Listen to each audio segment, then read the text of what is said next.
مال صدقہ پر مقرر تھا، صدقہ کا جو مال تھا اس کا ڈھیر لگا تھا، اور مجھے حضور نے مقرر کیا تھا کہ تم نے پہرا دینا ہے۔ تو میں پہرے پہ کھڑا تھا، تو رات کا پچھلا پہر آیا، تو ایک بندے نے کپڑا بچھایا اور کھجوریں اور غلہ اپنے کپڑے میں ڈالنے لگا۔ تو میں چونکہ حضور کی طرف سے مقرر تھا، میں جا کے اس کو پکڑ لیا۔ اس نے کہا میرے چھوٹے چھوٹے بال بچے ہیں، کثیر العیال ہوں، تو مجھے چھوڑ دے، میں مجبوری کی وجہ سے چوری کر رہا ہوں، ورنہ میں کوئی پیشہ ور چور تو ہے نہیں۔ حضرت ابو ہریرہ فرماتے ہیں مجھے ترس آیا تو میں نے اس کو چھوڑ دیا۔ خیر رات گزری، صبح فجر کی نماز ہوئی، میں حضور کی خدمت میں حاضر ہوا تو حضور کو سلام کیا۔ حضور نے مجھے کہا ما فعل اسیرک البارحہ، ابو ہریرہ رات والے چور کا کیا ہوا؟ میں نے عرض کی حضور، اس نے کہا چھوٹے چھوٹے بچے ہیں، کثیر العیال ہوں، میں کوئی پیشہ ور چور نہیں ہوں، میں تو بڑا خاندانی آدمی ہوں، مجھے مجبوری نے مار دیا ہے اور میں اس لیے چوری کرنے لگا ہوں، تو مجھے ترس آیا تو میں نے چھوڑ دیا۔ میں نے کہا شریف آدمی بھی کبھی مجبور ہو جاتا ہے۔ تو حضور نے مسکرا کے فرمایا جھوٹا آدمی ہے اور آج پھر آئے گا۔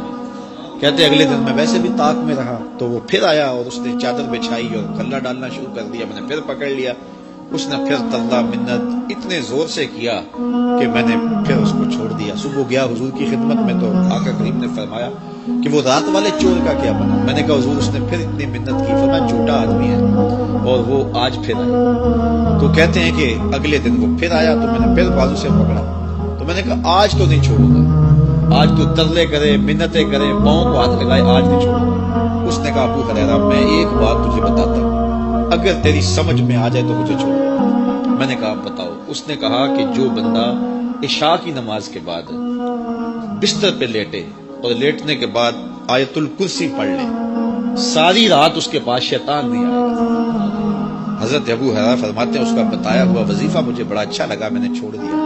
حضور نے صبح ملاقات پہ فرمایا کہ رات والے چور کا کیا ہوا؟ میں نے کہا حضور اس نے یہ وظیفہ بتایا اور مجھے پسند آ گیا، میں نے اس کی عوض چھوڑ دیا۔ فرمایا بندہ تو جھوٹا ہی ہے لیکن بات سچی بتا گیا۔ اور پھر فرمایا ابو ہریرہ جانتے ہو وہ 3 دن تمہارے پاس آنے والا کون تھا؟ کہا اللہ و رسولہ عالم۔ فرمایا وہ خود شیطان ہی تو تھا جو 3 دن آتا رہا۔ تو آیت الکرسی اتنی برکتوں کی حامل جو ہے وہ آیت ہے، اس کو آیت الکرسی اس لیے کہتے ہیں، اس میں اللہ تعالیٰ کی کرسی کا ذکر ہے، اس لیے کہا گیا کرسی والی آیت۔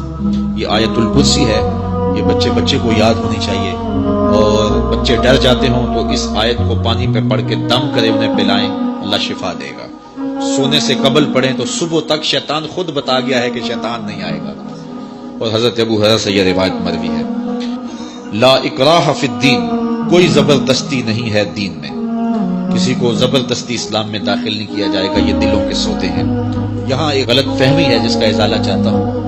لا اکراہ فی الدین کا کچھ لوگوں نے یہ ترجمہ کیا جب بھی کوئی دینی سبق دیا جائے، کوئی حکم پر پابند کرنے کی کوشش کی جائے، لوگ کہتے ہیں مولویاں دین مشکل بنایا ہے، اللہ تو کہتا ہے لا اکراہ فی الدین، دین میں کوئی مشکل نہیں ہے، کوئی تنگی نہیں ہے۔ یہ اس کا معنی نہیں ہے، اس کا معنی ہے دین لانے میں کسی کو مجبور نہیں کیا جائے گا، یعنی کسی کی گردن پہ رکھ کے پسٹل اور کہا جائے گا پڑھ کلمہ ورنہ گولی ماروں گا، ایسا نہیں ہے کہ کسی کو مجبور کیا جائے۔ دلائل دیے جائیں گے، دین بتایا جائے گا، اس کی مرضی ہے قبول کرے، اس کی مرضی ہے نہ قبول کرے، یعنی کسی کو دین لانے کے بارے میں مجبور نہیں کیا جائے۔ یہ نہیں ہے کہ جب دین لایا تو پھر اس پر کوئی سختی نہیں ہے، جب دین لے آیا، جب اسلام قبول کر لیا تو پھر 5 وقت نماز بھی پڑھنی ہوگی، پھر سحری کے وقت اٹھ کے جو ہے وہ ٹھنڈے پانی سے وضو کر کے باجماعت فجر کے لیے آنا پڑے گا، پھر سخت گرمی کے روزے رکھنے پڑیں گے، اور پھر سخت گرمی کی شدت کے اندر حج کے لیے جانا پڑے گا، پھر مال سے زکوٰۃ نکالنی پڑے گی، یہ سب کچھ کرنا پڑے گا،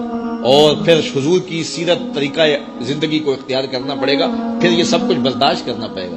یہ نہیں ہے کہ جی یہ دین میں کوئی سختی نہیں ہے، دین میں کوئی جبر نہیں ہے۔ تو دین میں جبر کا مفہوم یہ ہے کہ دین لانے میں کسی کو مجبور نہیں کیا جائے۔